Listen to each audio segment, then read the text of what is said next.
को मालूम है कि वहां क्या क्या कर्म है, उनको तो पता है। जब तक वो खाता फट नहीं जाएगा तब तक तुम कैसे रिहा हो सकते हो। इसलिए आप जो प्रार्थना नहाते वक्त में आपने की है कि हम शाकाहारी रहेंगे, तो बिल्कुल पक्का कि जो कुछ भी हमने अभी तक किया भूल में जैसे भी, वो तो हमने कर लिया। अब हमारा वही क्षमा किया जाए, हम नहीं करेंगे। क्यों आप क्यों करते हो? क्यों किसी को मारते हो? चाहे गाय हो, चाहे बकरी हो, चाहे पशु हो, चाहे पंछी हो, चाहे बच्चा हो, चाहे बच्ची हो, चाहे स्त्री हो, चाहे पुरुष हो, सबका बदला आपको देना पड़ेगा। कोई भी नहीं बच सकता। ये राजा लोग कत्ल कराते हैं और फौज लड़ जाती है और ये करा लेते हैं अपने स्वार्थ के लिए, तो क्या राजा कोई भोगना पड़ेगा? बचने वाला वो भी नहीं है। वो ये कहता हो कि नहीं हमने तो नहीं किया, वो तो लोगों ने किया, वो कुछ नहीं, वो तो भोगना सजा पे कोई बचेगा नहीं। इसलिए कहते हैं तब करो तो राज का प्रलोभन के अच्छा राज ले लो, तो राज ले लिया तो फिर आपने भोगे नरक को चले गए सीधे। इसमें गुंजाइश की बात नहीं। और तब करो त्याग करो। अगर वो कहे कि राज ले लो तो वो हमको राजनीति तब मालेंगे, तब उधर जाओगे। ये छोटी छोटी चीजों हॉर्न टूट पड़े, गिर गए अपने को, बस अपने को खो गए।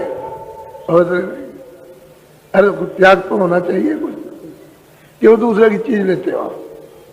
अपनी मेहनत करो, उससे शरीर का जब प्रारब्ध आपकी बनी हुई है तो दूसरी चीज क्यों लेते?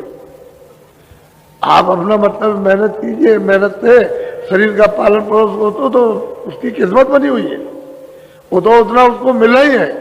अब आगे के लिए कुछ करो जिससे कि फिर तकदीर बन जाए, फिर आपकी प्रारब्ध बन जाए, किस्मत बन जाए। इसलिए किया जाता है जो पीछे का वो तो भोग ही रहे हो, वो तो आपको श्वास पर मिलेगा। अब उसको आप समझते नहीं हो। महात्मा जब समझा देते हैं तभी होता है। तो कहते हैं कि भाई तीसरा पर्दा भी खुल गया और तीसरे स्थान को भी धनी को वहां के मतलब ये कि पार ब्रह्म को भी देखा, प्राप्त कर लिया। अब आगे की तैयारी शुरू हो गई, तो चौथे पद में जाएगी। फिर उसके बाद में फिर पंचम, जो सबका शहंशाह है, सबका शहंशाह, सबका बादशाह है। इन सभी का, हमारा तुम्हारा सबका हुआ है। इस तरह से रास्ता, और वही नाम का रास्ता है, दूसरा कोई सड़क नहीं। नाम ही से आए और नाम ही से वापस जाओगे, उसी से उतर के, क्योंकि दूसरा तो मंडल में कुछ है ही नहीं। जिस मंडल में जो वही नाम, अब दूसरा कहोगे दूसरी कोई चीज आ जाए तो नहीं। और नाम से उतर करके आए और नाम छूट गया, नाम मिल जाए, शब्द मिल जाए तो वापस हो जाओ, और कोई रास्ता बोलो बस। कहा करे बस ये मनुष्य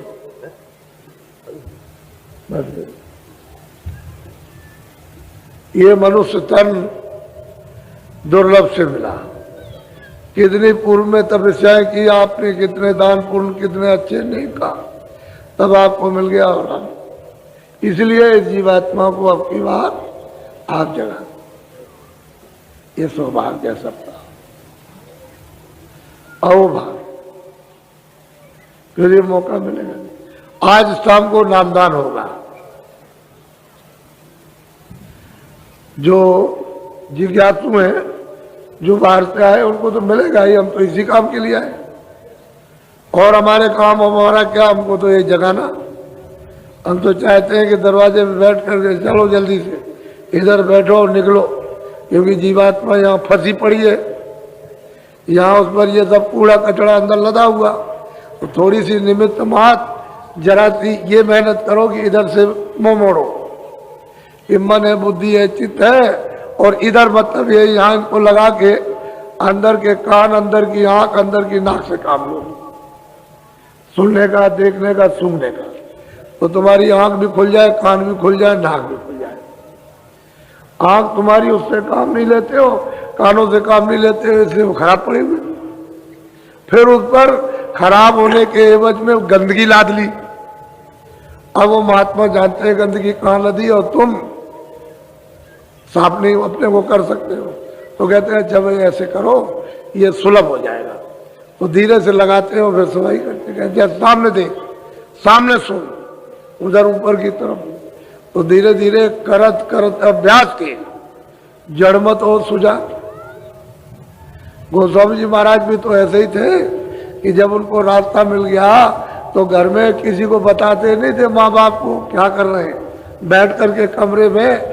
ये तो चर्चा वहां रहती थी कि लड़का अंदर बैठ करके क्या कमरा बंद किए हुए है, बहुत देर हो गई तो कोई सोते थोड़ी थे, वो बैठ करके मतलब कर रहे थे। लेकिन जानकारी तो किसी न किसी तरह से हो जाती है, चाहे जान में हो चाहे अनजान में। अब अनजाने में थी कि कमरा बंद कर करके पता नहीं अंदर क्या घुस जाता है, क्या करता है। जब उनकी इच्छा हो तभी अंदर घुस जाए। कमरा को बंद करने से किसी को बाहर से आवाज दें कर भाई खाना बन गया रोटी खा लो, तो नहीं खा। ऐसे ही मतलब ये है कि सभी ने ऐसे किया, किसी को क्या मान क्या है। जब तो असल में निमित्त मान, तो ये अवसर आपको मिला और अमोलक चीज मिल रही है, तो कोई देगा नहीं। इस तरह से जैसे आपको बांटी जा रही है कोई देने वाला नहीं, यह अमोलक चीज है। और मतलब यह कि आपको कहा जा रहा है ले लो ले लो, तो ये तो मैं जानता ही हूं कि आपको लेना आता नहीं है, और दे दी जाती है तो रख नहीं सकते हो क्योंकि रख नहीं जाता। वो तो वही बात है कि धीरे धीरे सने सने ही सब काम हो जाता है। अब ये दृश्य आप सब देख रहे हैं, आपको क्या मालूम कि मैं रात को किधर गया था, लेकिन किसी को पता नहीं, किसी को मालूम नहीं, किसी को भी पता नहीं है, कोई नहीं जान सकता एक आदमी के सिवाय। एक ही आदमी जानता है और कहाँ कहाँ घूमे आए लेकिन आपको नहीं जानता। लेकिन नहीं, आप लोग लग जाइए, किया है आपने सेवा काम, ये इस तरह से कर्जा हमारे सामने, आप इसी सेवा से झाड़ू लगाकर ये गंदगी को उठा करके इसको साफ कीजिए। और महात्माओं ने ऐसा किया है तब महात्मा बने, तब उनको प्राप्त हुआ। वो इसको कुछ नहीं समझते, इसको इसलिए कूड़ा कचरा, इसको ऐसा मत समझो ये सब कर्जा है जिसका मलबूत उठा करके फेंक दोगे, अरे इतने में तुम्हारा इस प्रयागराज त्रिवेणी संवर्धन लेन देन कर्जा खत्म हो जाएगा। तुम दिल से करो, मतलब ये हृदय से स्वेच्छा से। ये बाबा जी ने मतलब ये कहा था भाई कर्जा किसी का पानी पिलाना, रास्ता बता देना किसका, ये किस किस बात से किस तरह से जो पहाड़ का पहाड़ रखा हुआ है मैं कर्जा ब्याज वो धीरे से अदा करवा और जीव को हल्का करते। काम तो सब सूरत का करना है, जीवात्मा का, तो तुम लोग इसको समझते नहीं। और मैं तो यही जानता हूं कि जब उनकी तवारीख उनकी पढ़िए भक्तों की, जब कभी भी, तो यही पता चलता है कि उन्होंने क्या किस तरह से प्राप्त किया, ऐसे ही प्राप्त।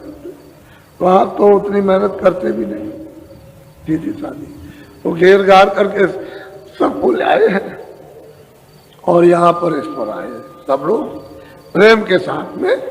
10 दिन का पूरा समय मांगा था, ये मैं जानता हूं कि अब की बार आपके साथ झगड़ा लगा दिया।